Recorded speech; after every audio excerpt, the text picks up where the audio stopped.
신약성경 146페이지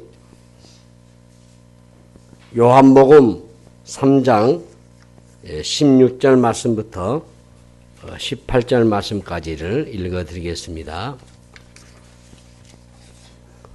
하나님이 세상을 이처럼 사랑하사 독생자를 주셨으니 이는 그를 믿는 자마다 멸망하지 않고 영생을 얻게 하려 하심이라. 하나님이 그 아들을 세상에 보내신 것은 세상을 심판하려 하심이 아니요 그로 말미암아 세상이 구원을 받게 하려 하심이라. 그를 믿는 자는 심판을 받지 아니하는 것이요 믿지 아니하는 자는 하나님의 독생자의 이름을 믿지 아니하므로 벌써 심판을 받은 것이니라. 아멘. 우리 옆에 계신 분들 함께 인사 나누시겠습니다. 이 자리에 나오신 당신은 이 시간 가장 아름다운 분이십니다. 예. 참 우리가 종려주일 그러면은 우리 하나님이 참 사명을 끝내기까지 생명을 결국 거두지 않거든요. 우리의 사명이 같이 있을 때에 우리의 생명도 그렇게 같이 있는 거죠. 우리 예수님께서 주님이 오신 사명은 인류의 죄를 대신해서 십자가에 못 박아 죽으시는 것이 주님의 사명이셔요. 예. 그래서 이제 예수님이 이 일을 이루기 위해서 3년간의 공생의 사역을 마무리하시고 예루살렘에 올라가셔요. 이 날이 오늘입니다. 그래서 이 날을 우리가 종려주일이라. 왜냐하면은 한동안 예수님은 이 유대인들을 피해가지고 예루살렘에 이제 올라가셔요. 왜? 하나님의 사명, 아버지의 뜻을 이루기 위해서. 사람들은 예루살렘으로 입성하시는 예수님을 맞이하게 되는데 종려나무 가지를 가지고 그네들이 호산나 찬송하리로다. 주의 이름으로 오시는 이 곧 이스라엘의 왕이시다라고 외쳐야 됩니다. 무리들이 예수님을 이스라엘의 왕이라고 부르면서 환호했어요. 그러나 그 무리가 이해한 메시아는 정치적인 메시아에 불과하죠. 이네들은 며칠 후가 되면은 자신들이 기다린 정치적인 메시아가 아니라는 사실을 깨닫고 그 예수님을 대적합니다. 여러분에게 우리 예수님은 어떤 분이십니까? 현세의 영광만 구하기 위해서 혹시 우리가 그분을 부르지 않고 있는가? 예수님이 이제 나귀를 타시고 입성하셨어요. 세상의 왕처럼 호화로운 입성하지 않고 어린 나귀를 타셨다고 했어요. 예수님이 나귀를 타신 것은 섬기는 자의 겸손을 보여주시기 위한 것이라고 마태는 20장 8절에서 28절에 증언하고 있습니다. 또 우리 1분 묵상의 주보에 잘 나와 있습니다. 그리고 오늘 우리가 교도하기도 했습니다. 이 스가랴서 9장 9절에서는 이 예언을 이루기 위해서 하나님의 말씀을 성취하기 위해서 우리 예수님이 어린 나귀를 타시고 입성을 하셔요. 인류를 구원하기 위해서 구속주이시고 평화의 왕이신 그분이 갈라디아 4장 4절을 보시면은 예수님이 때가 참에 율법 아래 오셨다라고 하시면서 이제 로마서 10장 4절에서는 그 율법의 마침이 되시기 위해서 주님이 오르신 거죠. 이럴 때 바리새인들은 탄식하죠. 사단이 탄식하죠. 악한 자들이 탄식하죠. 그러나 주님은 그 아버지의 뜻, 하나님의 사명을 이루기 위해서 십자가에 죽으신 거죠. 그 주간이 이제 내일부터 시작되는 고난주간이 됩니다.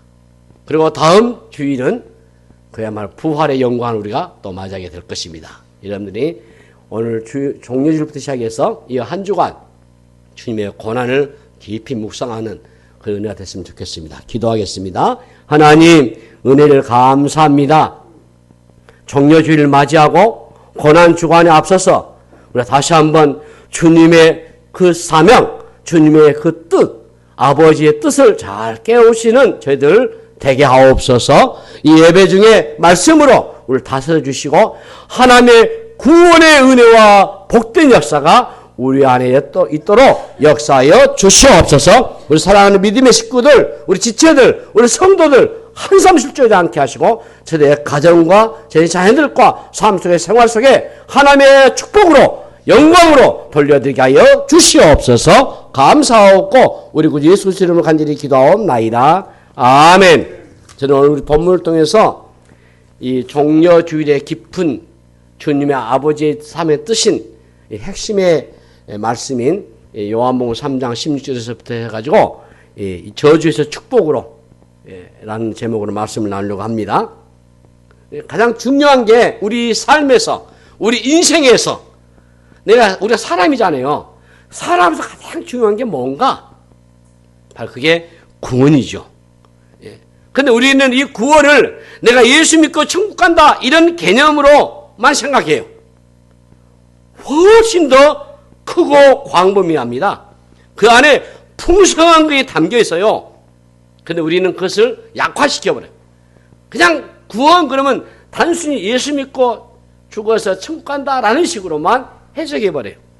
성경은 우리 인간의 실패와 죄, 하나님의 구원의 열심에 대한 얘기로 압축되는 게 성경이에요. 그런 맥락에서 여러분들이 성경을 보셔야 돼요. 목사님도 그런 맥락에서 하나님의 말씀을 설교하셔야 돼요. 그래서 우리가 흔히 구속사적이다, 구원사적인 관점에서 성경을 해석하고 설교하셔야 돼요. 그래야 바르게 할 수 있습니다. 그렇지 않으면 다 오해하고 또 잘못해가지고 2단이 되고 3단이 되는 거예요. 예. 여러분들이 하나님의 말씀을, 신구약 성경 하나님의 말씀을,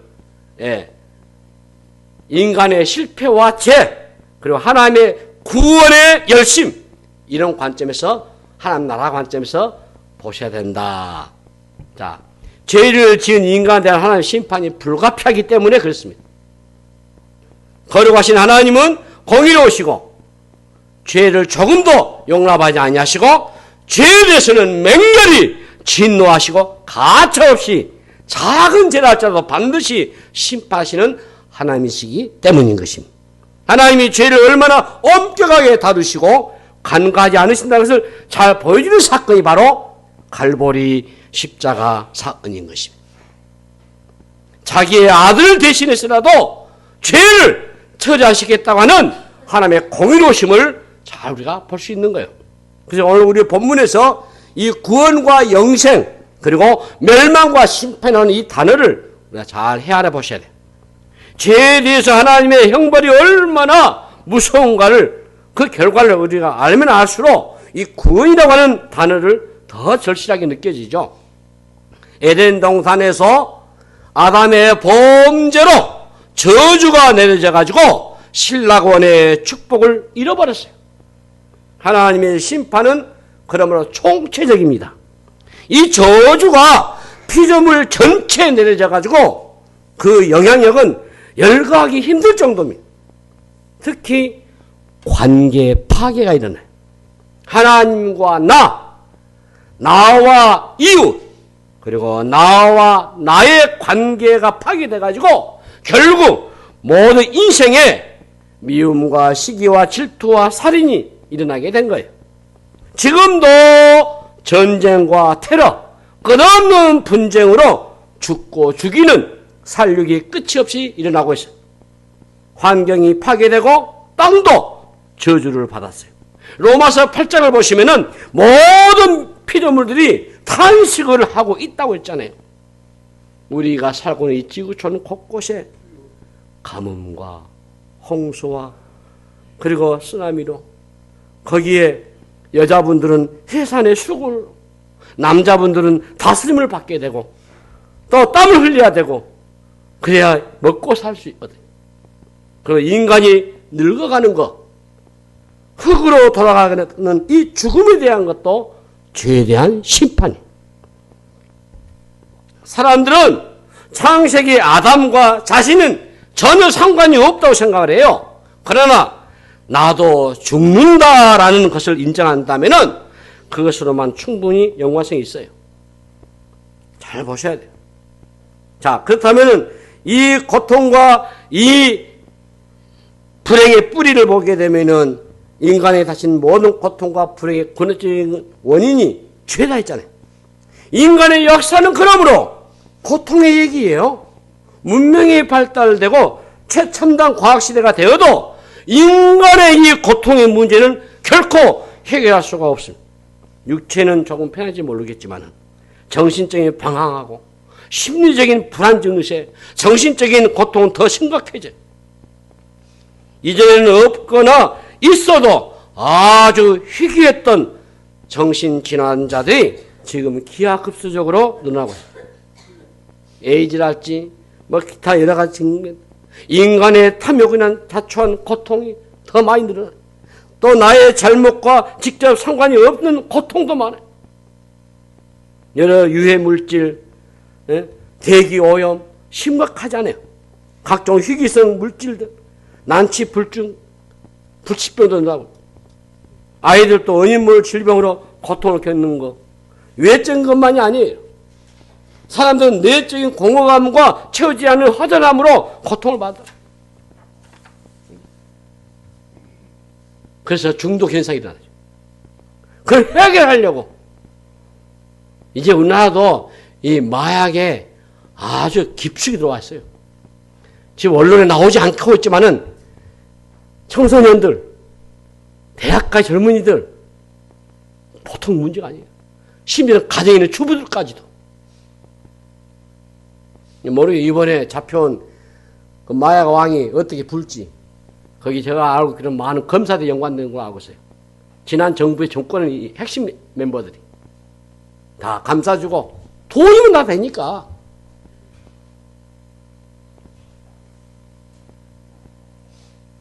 괜히 일평생에 당한 고통에 대한 얘기를 하려면은 다들 몇 권의 책을 쓸지 모르겠어요.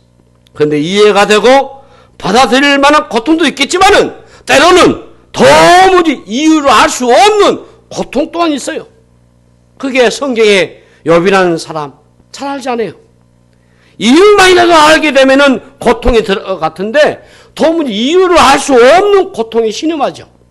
고통은 인류의 거대 남돈 중 하나이고 다루기 아주 난해한 것이면서 피할 수 없는 현실적인 주제입니다. 우리는 지금 누구도 예외 없이 크고 작은 고통의 문제에 연루되어 있어요. 그리고 그 고통의 용광로 같은 세상의 한가운데서 살고 있어요. 그래서 성경에서는 이 고통의 원인을 거슬러 쭉 올라가 보면은 결국 인간의 타락과 범죄에서 멈추게 돼요. 그리고 죄에 대해서 진노하시고 심판하시는 우리 하나님을 만나게 되는 거죠. 해결의 길은 오직 하나님입니다. 이 죄 문제에 대한 하나님의 처방에서만 유일한 해답을 얻을 수 있는 거예요. 성경에서 구원과 이 심판이 무엇인지를 분명하게 보여준 사건이 있어요.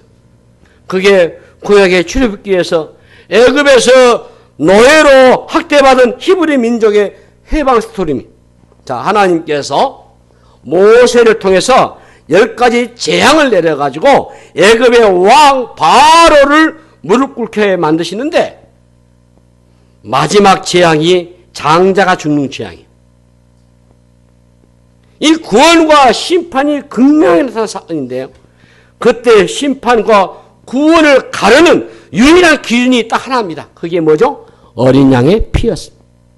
누구든지 간에 자신의 집 문선주의 양의 피를 바르게 되면은 재앙에서 면제가 됐어요. 그 피, 그 기준으로 한쪽은 재앙이 되고 한쪽은 구원이었습니다. 큰 슬픔의 곡소리와 기쁨의 노랫소리가 이 어린 양의 피로 결판이 나버린 거예요. 우리는 이날을 유월절이라고 합니다. 지금 예수님 당시에 지금 유월절이에요. 그 명절이에요, 지금. 이 유월절이라는 것은 패스오버, 지나갔다, 건너갔다 그 뜻이에요.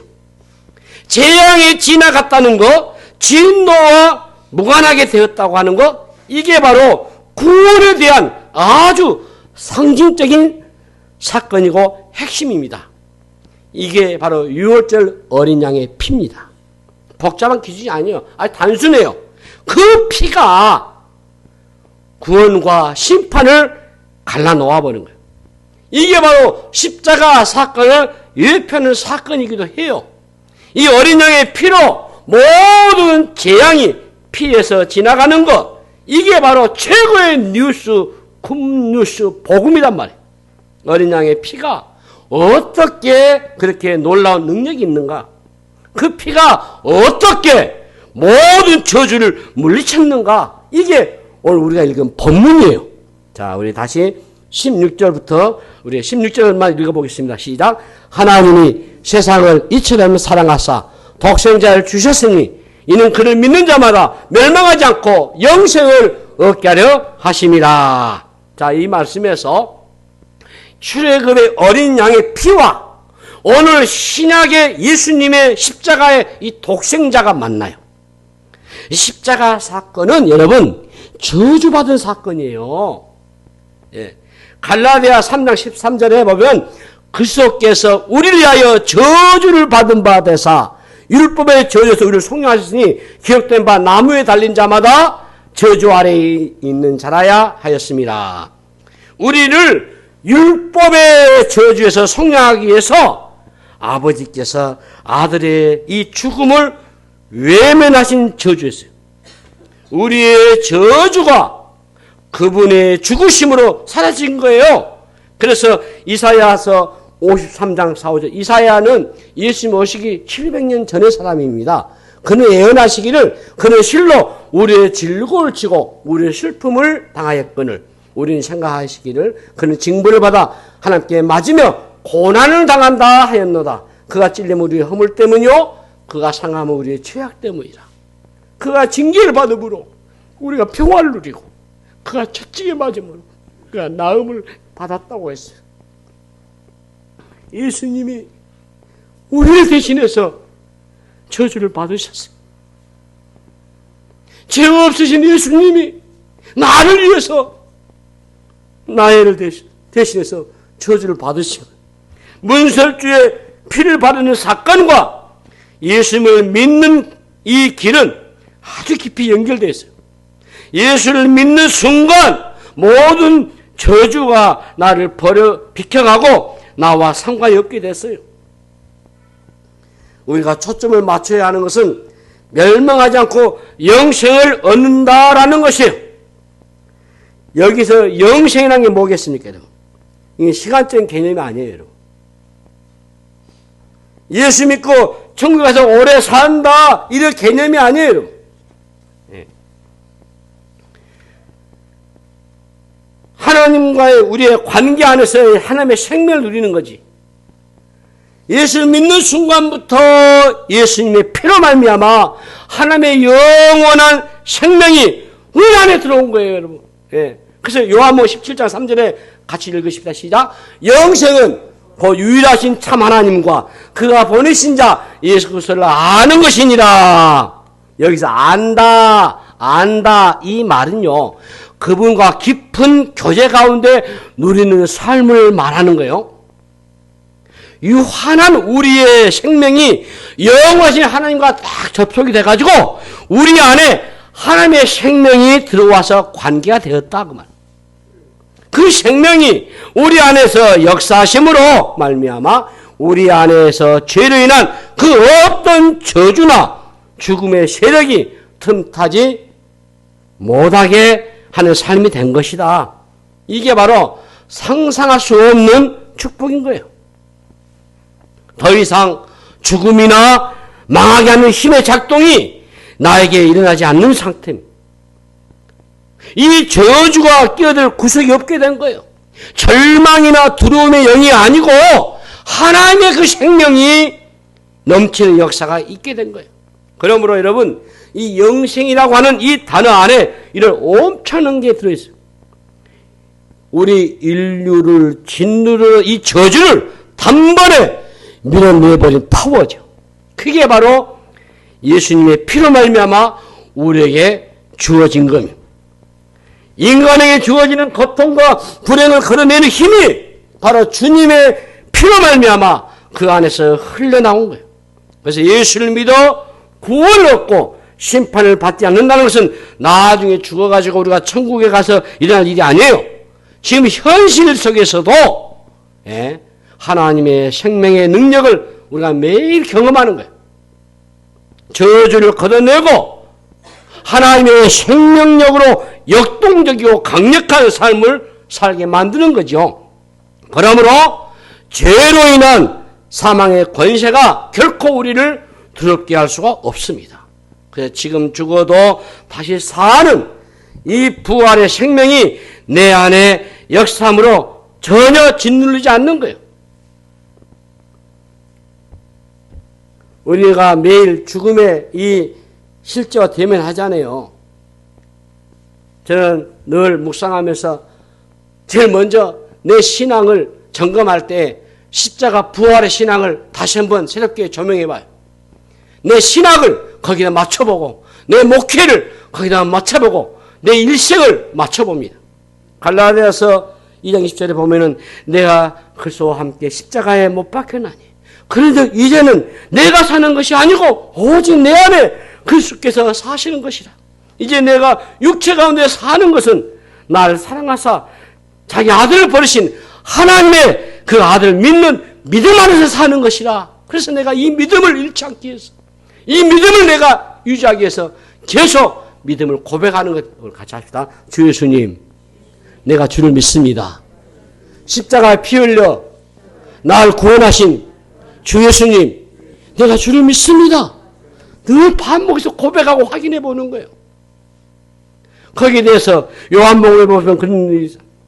우리 주님이 말씀하시기를 나는 부활이요 생명이니 나를 믿는 자는 죽어도 살겠고, 이 말은 날 믿는 자가 누가 죽었냐고 말해요. 지금 나사로 말해요. 죽었던 나사로를 말해요. 나사로는 믿는 자였어요. 근데 죽어도 살겠다. 이미 죽었는데 무릇 살았어 날 믿는 자는 영원히 죽지 아니하느니 이것을 네가 믿느냐? 누구에게 한 말이에요? 마르다에게, 그 누이 마르다에게 한 말이에요. 그러니까 마르다가 어떻게 고백하죠? 주여 그러하이다. 주는 그리스도시요 살아계신 하나님의 아들이신 줄 내가 믿나이다. 그럼 마르다도 그걸 믿어요. 예수님의 십자가의 이 죽음과 부활을 나사로도 믿었고 마르다도 믿었고 그 누이 마리아도 믿는 거예요. 그걸 확인해 본 거예요. 여러분 이 십자가의 부활의 신앙을 늘 확인해 보시고 매일 점검해 보셔야 돼요. 그래야 우리가 바른 신앙을 유지할 수 있는 거예요. 구원은 새로운 삶입니다.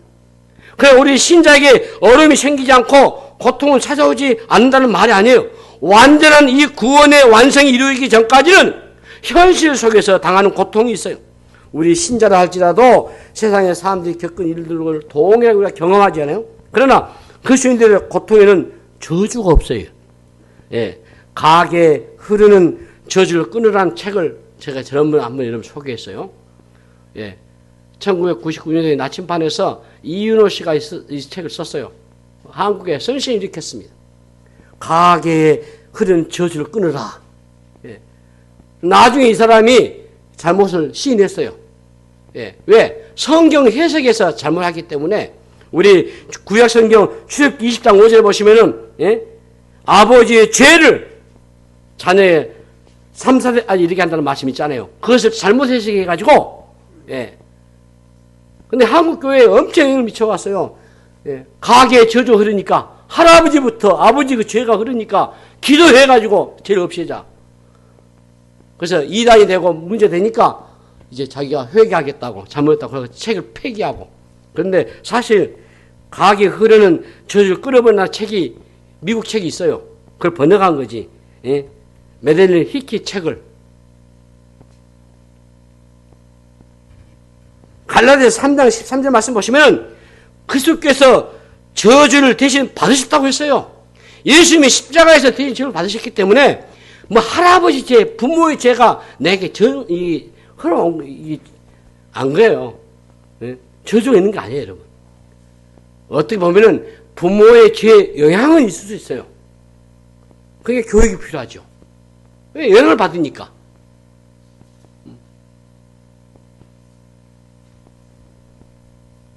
어떤 좋지 않은 일이 일어나지 가게 흐른 저주 때문이다. 이걸 끊어야 한다. 병들고 아니 자기가 바이러스 견해 자기가 감염돼가지고 뭐 부모의 저주가 물어옵니까? 자기가 사고 쳐가지고 자기가 상처 입어가지고 몸이 상했는데도 그게 다 저주다고. 심지어 또 어떤 사람은 그 병을 귀신 들렸다고 해가지고 그게 유명한 김기동이에요. 목사 면직됐죠. 침묵에서 그 수만 명들이 거기에 그 베레아 신학이 그렇습니다. 그 귀신론자들 자기가 가다 넘어져가지고 팔이 골절했는데 귀신 들었다. 자기가 가시 박혀가지고 농이 찼는데 그것도 귀신 들었다라고. 모든 걸 연결시켜버리고 그리고 몸이 아프고 집에 이 사입이 안 되고 그러니까 전부 다 가게 저주 흐른다고.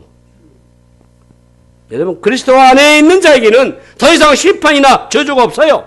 예수님께서 십자가에서 달려 죽으심으로 저주는 완전히 나와 상관이 없는 게 돼버렸어요. 그러므로 우리 신자의 삶을 불편한 것도 있겠지만은 불행하게 하는 것은 없어요. 하나님이 인간에 내린 최고의 심판은 내버려두는 것, 그것이 곧 유기입니다. 유기. 이게 가장 무서운 심판이죠. 예? 이게 로마서 1장 24절에 그러면 하나님께서 그들을 마음의 정욕대로 더러움에 내버려 두사. 내버려 둔단 말이 유기한 거예요. 관심 없어요. 나 혈연이라 할지라도 당신 나와 상관이 없어요. 포기해버리는 거. 그들의 몸을 서로 욕되게 하려 하셨다 했어요. 이게 바로 저주 아니에요. 근데 오늘 우리 본문에서 18절 뭐라 합니까? 믿지 아니하는 자는 다 벌써 심판을 받은 것이라고 했어요. 부모와 자식이나 부부 사이에도 욕을 하고 싸울 때 괜찮은 상태예요.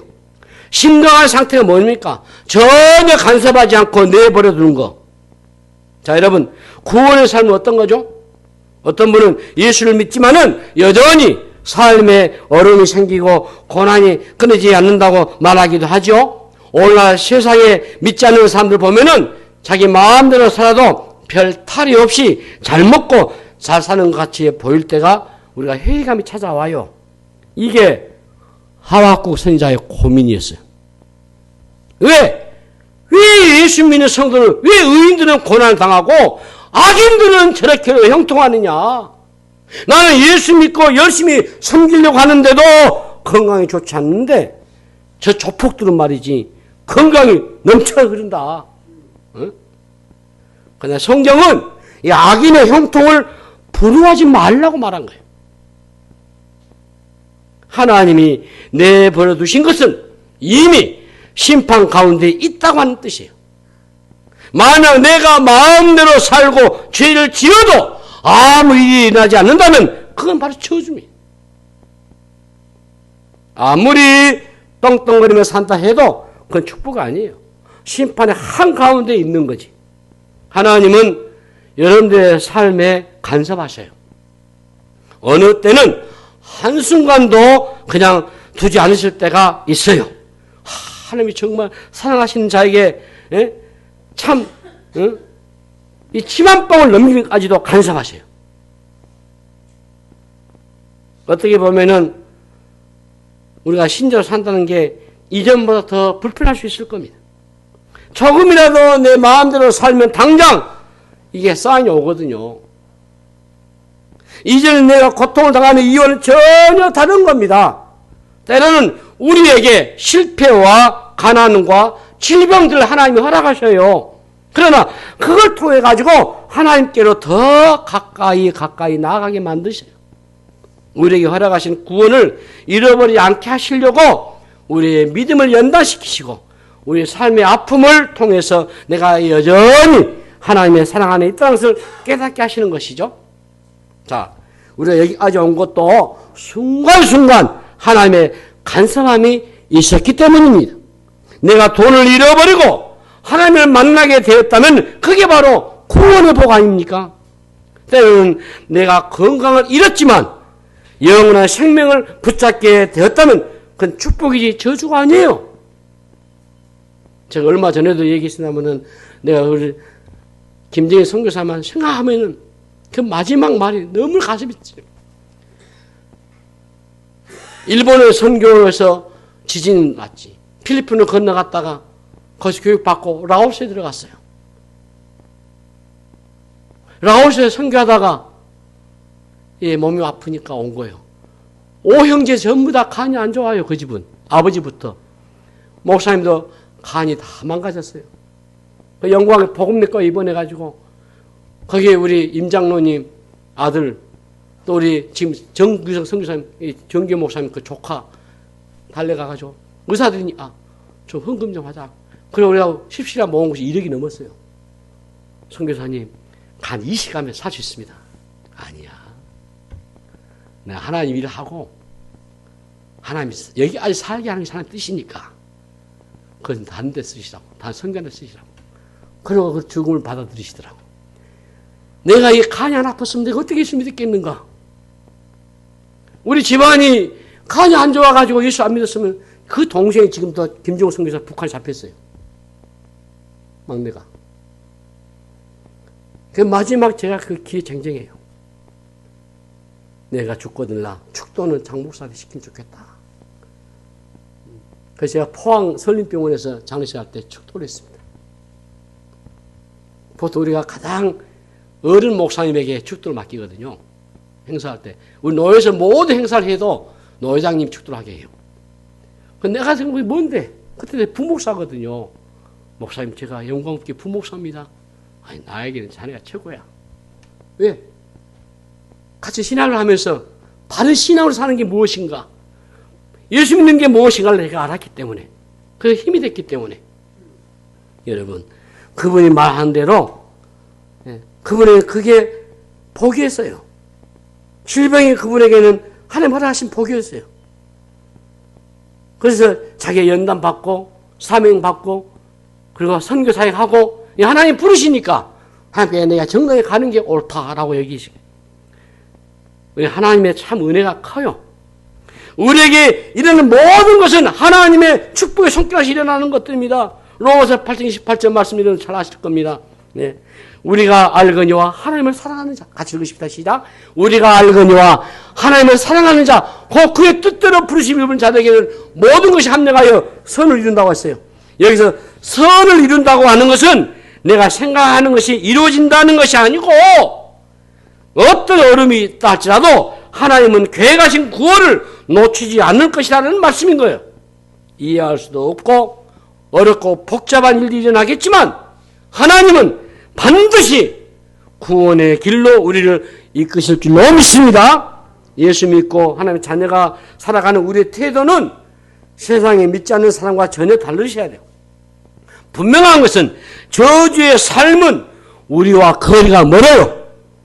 그러므로 나에게 어떤 일이 일어난다고 해도 원망하거나 불평해서는 안 됩니다. 여러분. 어떤 경우에도 감사할 수밖에 없는 자들로 우리를 불러주셨어요. 지금 당하고 있는 고통의 이유를 묻지 마셔요. 그 고통을 위해서 하나님의 아들 독생자가 십자가에 대신 죽으셨잖아요. 십자가 안에 답이 있잖아요. 십자가는 모든 저주로부터 건져내기 위한 하나님의 유일한 처방이었습니다. 이제 고통의 문제로 불행에 빠지거나 이게 저주라고 여러분 생각하지 마시고 오히려 그 고통의 한가운데 나와 함께 하신 그 고통을 통하여 더 깊고 영원한 세계로 이끄시는 그 하나님을 만날 수 있기를 바랍니다. 그리스도 안에서 고통은 그러므로 축복이에요. 고통을 통해서 영원한 세계를 더 깊이 사모하고 붙을 수만 있다면 우리는 하나님의 은혜 안에서 살아가는 축복을 얻게 된 줄로 믿습니다. 우리가 어떤 환경과 사건, 고통에도 하나님의 생명 안에서 구원의 풍성함을 누릴 수 있기를 바랍니다. 우리가 모두 늙고 답답한 일을 만나고 이유를 알 수 없는 고통을 겪기도 하겠지만 잊지 마셔야 될 것은 내가 그리스도 안으로 말미암아 하나님 안에 있다. 다시 합시다. 내가 그리스도로 말미암아 하나님 안에 있다. 기억하시길 바랍니다. 그 하나님과의 끈을 어떤 것도 끊을 수가 없다라고 로마서 8장에서 바울은 고백하고 있어요. 환난이나 곤고나 박해나 위험이나 칼이라도 우리를 그리스도의 사랑에서 끊을 수 없다라고 바울이 확인했어요. 그것은 나를 절망하게 할 수 없는 이유입니다. 이제 그리스도 안에서 그의 피로 말미암아 모든 저주는 끝이 났고 하늘나라의 축복이 오늘 저와 여러분에게 임하신 줄로 믿습니다.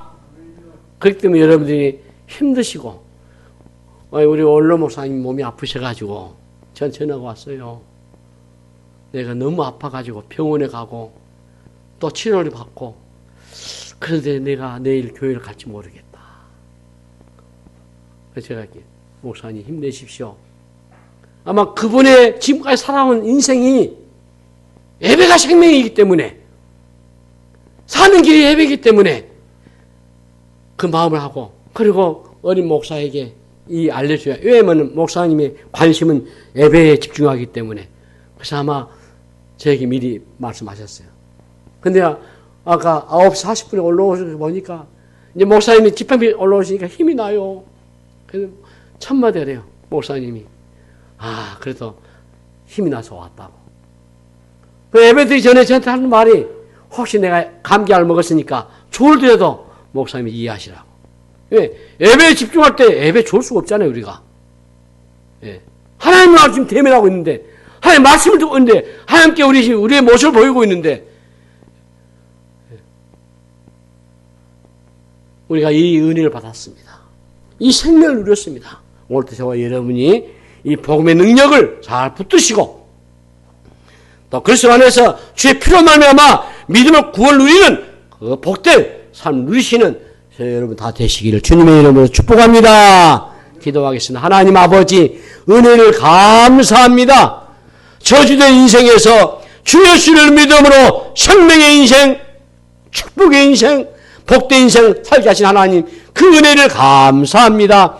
우리 하나님께서 우리 주님을 통하여 이 생명을 얻기 위해서 이 영생을 얻기 위해서 이 구원을 주시기 위해서 친히 십자가의 뜻을 이루기 위하여 오늘 예수님 입성하는 이 총려주일에 저주가 아닌 축복을 받는 저희들 되게 하여 주시옵소서. 이 믿음 잃지 않고 이 믿음 잘 유지하며 이 믿음을 승리해 나가도록 저희에게 복을 내려 주시옵소서. 감사하고 우리 구 예수 이름으로 간절히 기도하옵나이다.